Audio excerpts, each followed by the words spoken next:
Shalom Bapak Ibu Saudara-saudara, bertemu kembali dengan saya Andri dalam program Devotion bersama Gereja ICC Bandung. Apa kabar semuanya? Saya harap kita semua ada di dalam keadaan yang baik.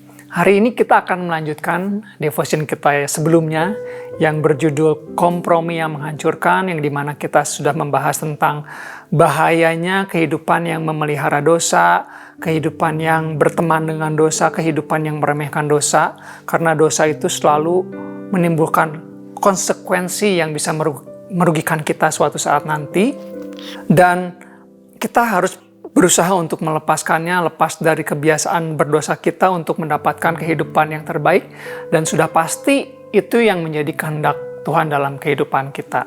Bagi saudara-saudara yang belum sempat untuk mengikutinya, bisa saudara-saudara buka kembali halaman devotion sebelumnya, karena materi tersebut akan bersambung dengan materi yang akan kita bahas pada hari ini. Baik, mari kita melanjutkan pembahasannya dan melihat gambaran yang lebih besar dari bahayanya dosa yang ternyata bukan hanya bisa merugikan kita saja, melainkan juga merugikan generasi di bawah kita. Dan kita akan bahas, kita akan ambil dari pasal selanjutnya, yaitu Hakim-Hakim pasal yang kedua. Dan judul renungan kita hari ini adalah untuk generasi. Saudara-saudara, di Hakim-Hakim pasal yang kedua ayat 6-9, kita bisa melihat bahwa Yosua adalah pemimpin yang hebat. Dia berhasil memimpin bangsa Israel masuk ke tanah perjanjian, dan dikatakan juga bahwa generasinya Yosua adalah generasi yang beriman, generasi yang beribadah kepada Tuhan. Mereka telah menyaksikan sendiri bagaimana Tuhan di dalam sepanjang perjalanannya menuntun mereka dan berbuat hal-hal yang besar, ya. Dan mereka juga melihat bagaimana tembok Yeriko runtuh di depan mata mereka, ya, hanya dengan suara. Jadi mereka itu generasi Yosua bukan hanya sekedar tahu tentang Tuhan secara teori, tapi mereka juga mengenal, mereka juga mengalami Tuhan dalam perjalanan hidup mereka. Ada perbedaan besar, saudara-saudara, antara sekedar mengetahui Tuhan dengan mengenal, dengan mengalami Tuhan. Nah, di zaman Yosua, bangsa Israel mendapatkan kedua-duanya. Mereka mengenal dan mereka mengetahui Tuhan, mereka mengalami Tuhan dalam kehidupan mereka. Di saat kita hanya mengetahui seseorang, kita akan menilai orang tersebut hanya berdasarkan fisiknya saja, atau mungkin kabar yang orang lain sampaikan kepada kita tentang orang tersebut. Tetapi apabila kita mengenal orangnya secara langsung, kita akan menilainya lebih dalam lagi. Kita bisa kenal dari sifatnya, dari karakter orang tersebut juga. Mari kita lanjutkan. Saudara-saudara, setelah Yosua mati dan generasi angkatannya mati, terjadi hal yang menyedihkan. Mari kita baca Hakim-Hakim pasal yang kedua ayat yang ke-10. Setelah seluruh angkatan itu dikumpulkan kepada nenek moyangnya, bangkitlah sesudah mereka itu angkatan yang lain yang tidak mengenal Tuhan, ataupun perbuatan yang dilakukannya bagi orang Israel. Ini adalah awal dari masalah, di mana generasi pertama mereka begitu mengasihi dan menaati Tuhan. Ketika mereka disuruh oleh Tuhan mengelilingi tembok Yeriko yang besar, yang kokoh, yang gagah itu, Tuhan suruh kelilingi selama 1 minggu. Sambil bernyanyi-nyanyi, sambil bersorak-sorak, mereka mau-mau aja. Mereka nurut-nurut aja, padahal secara logika itu tidak mungkin terjadi. Bagaimana tembok Yeriko bisa runtuh hanya dengan nyanyian dan pujian? Itu tidak masuk akal secara manusia, di mana tembok runtuh karena suara. Tapi karena ketaatan bangsa Israel, mereka mengalami kuasa Tuhan. Kuasa Tuhan bekerja secara ajaib, sehingga apa yang tidak mungkin menurut manusia, mungkin menurut Tuhan. Ini adalah kuncinya. Ketika mereka nurut, maka mereka mengalami Tuhan. Ketika mereka taat, maka mereka mengalami kuasa Tuhan yang ajaib. Dan hal itu masih terjadi sampai hari ini dan seterusnya. Itu adalah kabar baik. Tapi di generasi kedua setelah Yosua, sebenarnya mereka tahu tentang siapa Tuhan. Mereka mungkin pernah mendengar dari orang tuanya, tapi mereka tidak kenal siapa Tuhan. Kata mengenal dalam kata Ibrani adalah yada, yang artinya pengetahuan yang intim, yang mendalam, yang akrab. Jadi pada saat setelah Yosua meninggal, bangsa Israel hanya tahu tentang Tuhan, tetapi mereka tidak mengakui pekerjaan Tuhan, mereka tidak kenal siapa Tuhan, mereka tidak mengalami kuasa Tuhan dalam kehidupan mereka. Dengan kata lain, Tuhan tidak lagi menjadi penting, tidak lagi menjadi berharga bagi kehidupan bangsa Israel.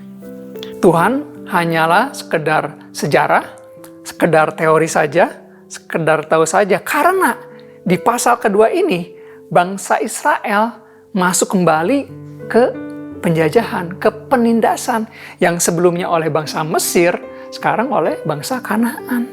Ya, dan Tuhan sepertinya diam saja, tidak melakukan apa-apa, tidak melakukan pertolongan kepada bangsa Israel. Kenapa? Kenapa mereka tidak mengalami kuasa Tuhan bekerja seperti yang terjadi pada leluhurnya? Karena disebabkan oleh ketidaktaatan mereka. Padahal itu baru satu generasi di bawah generasinya Yosua. Bukan 2 atau 3 generasi. Ya, kita mungkin bisa agak sedikit paham kalau 2 atau 3 generasi. Tapi ini satu generasi di bawahnya Yosua, mereka sudah tidak kenal Tuhan. Ayat 11. Lalu orang Israel melakukan apa yang jahat di mata Tuhan dan mereka beribadah kepada para Baal. Mereka melakukan apa yang jahat di mata Tuhan, mereka menyembah allah-allah lain. Mereka beribadah kepada Baal. Itu perbuatan yang jahat dan dosa utama bangsa Israel. Dari sini kita bisa belajar sesuatu bahwa sebenarnya hal yang menjadi kejatuhan, awal mula kejatuhan bagi bangsa Israel adalah karena masalah rohani. Ya, mereka meninggalkan Tuhan, mereka menyembah allah-allah lain, mereka menyembah Baal. Ini peringatan buat kita semua, peringatan buat seluruh generasi Kristen bahwa ada bahaya di mana satu generasi bisa sangat beriman kepada Tuhan, sementara generasi berikutnya tidak peduli sama Tuhan, hanya sekedar tahu. Saat ini, anak-anak yang tumbuh di dalam keluarga Kristen perlu untuk memiliki iman mereka sendiri. Bukan hanya mengikuti tradisi keluarga dan menjadikan ke gereja itu rutinitas mingguan. Ya. Ada begitu banyak papa mama yang mencintai Tuhan, tetapi anak mereka tidak mencintai Tuhan. Ini sempat menjadi salah satu concern saya, karena hal ini pun sudah saya saksikan ada beberapa terjadi di sekeliling saya. Maka yang harus diupayakan adalah di satu sisi, kita mungkin bisa bergereja, bahkan melayani, bahkan memberitakan pekerjaan Tuhan dalam kehidupan kita semua. Tapi di sisi lain, kita juga harus mempraktekkan kasih di dalam keluarga, harus menceritakan tentang kebenaran firman Tuhan di dalam keluarga. Generasi sekarang itu udah aneh-aneh ya, saudara-saudara, ada yang agnostik, ateis, dan banyak ajaran-ajaran lain yang menyimpang. Intinya tidak mengikuti ajaran Tuhan Yesus dengan benar. Banyak yang main 2 kaki. Satu ikut Tuhan, satu lagi ikut hawa nafsu. Gitu ya. Nah, saudara-saudara, dunia ini sedang lenyap dengan keinginannya sendiri.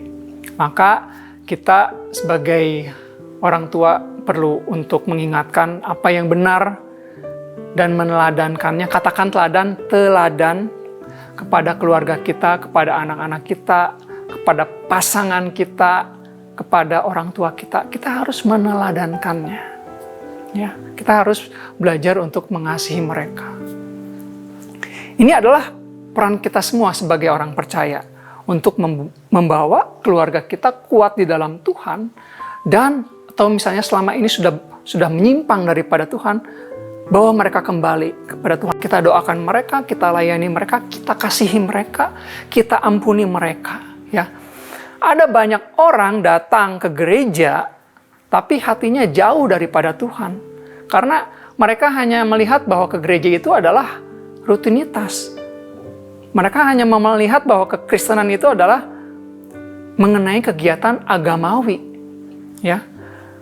Dan bukan tentang relasi atau hubungan antara mereka dengan Tuhan, ya. Hanya karena setiap minggu hadir di gereja, belum tentu orang tahu bahwa dirinya sudah diselamatkan, ya. Kita mau berada di negara yang berhasil. Kita mau kota kita maju, kita mau keluarga kita dipulihkan, kita mau anak kita menjadi individu yang sukses di setiap area dalam kehidupannya. Namun hal ini bukan terletak tingkat keberhasilannya berdasarkan dari program pemerintah, bukan. Bukan bergantung pada guru-guru di sekolah, bukan. Bukan bergantung juga pada bagus tidaknya program gereja, bukan. Tapi tanggung jawab ini semua ada di level kita sebagai orang tua. Ya, kita semua bertanggung jawab untuk mengasihi Tuhan sepenuh hati kita, sehingga anak-anak kita bisa melihat bahwa orang tuanya memberikan teladan yang nyata. Ya, manusia sangat peka dengan apa yang namanya ketidakkonsistenan antara ucapan dan perbuatan. Ya, jadi apa yang kita katakan akan kalah dengan apa yang kita peragakan. Jadi mari bersama-sama kita semua menanggung tanggung jawab untuk generasi yang akan datang. Setidaknya kita mulai dari keluarga kita sendiri. Mari kita ajarkan kebenaran untuk anak-anak kita. Bagaimana kebenaran tersebut akan berhubungan dengan kehidupan kita sehari-hari. Mother Teresa pernah berkata, "If you want to change the world, go home and love your family." Yeah. If you love your country, if you love your nation, if you care for the next generation, go home and love your family. Jadi jika saudara sayang sama anak-anak saudara, perhatikanlah mereka. Pedulilah dengan kerohanian mereka. Ya, saat kita tidak memberitahu mereka bahwa ada Tuhan Yesus yang menebus kita, menyelamatkan kita, yang memelihara kehidupan kita sekeluarga, orang-orang di luar rumah kita akan memberitahu kepada anak-anak kita bahwa Tuhan Yesus itu tidak ada. Emang seberbahaya itu, saudara-saudara. Ya. Jadi mari kita ceritakan kepada keluarga kita kisah-kisah di Alkitab. Ajarilah kepada mereka ketetapan-ketetapan Tuhan.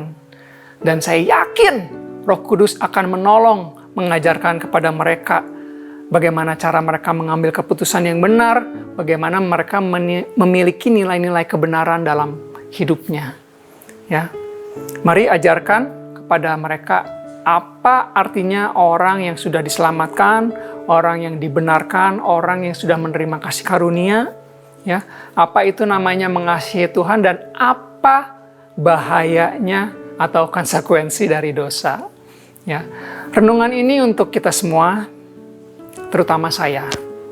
Saya banyak ditegur dan banyak harus memperbaiki tentang hal ini. Kiranya kita semua bisa mendapatkan sesuatu yang bisa dilakukan untuk generasi selanjutnya. Amin. Mari kita berdoa. Tuhan, kami sadar Tuhan, kami hidup di zaman yang penuh dengan pengaruh dunia dan ini adalah tidak mudah. Bantu kami untuk menunjukkan perjuangan dan ketekunan dalam ikut Tuhan kepada anak-anak kami. Bantu kami untuk menyatakan kepada mereka bahwa anugerah dan ketetapan Tuhanlah yang menopang kehidupan kami sekeluarga selama ini. Supaya kami semua tidak terhilang dan kami bisa memperlihatkan iman yang nyata sebagai orang tua kepada anak-anak kami. Berilah kami semua roh yang takut akan Tuhan, dan kami berdoa di dalam nama Tuhan Yesus. Amin. Sekian devotion hari ini, sampai bertemu di devotion yang selanjutnya. Tuhan Yesus memberkati.